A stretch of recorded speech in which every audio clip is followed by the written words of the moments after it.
Winter is one of my favorite seasons to do van life. It's so peaceful and quiet, and everything just looks so beautiful in its white winter coat. The van turns into a cozy cabin on wheels with the diesel heater pumping away as the snow falls on top, further insulating it. A lot of folks don't enjoy winter, but when winter comes around, I come alive.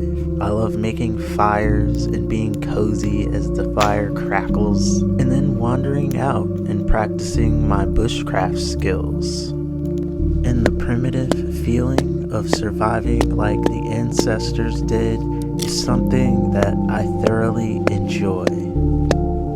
So winter, you are always welcome here, and I will always hold you dear.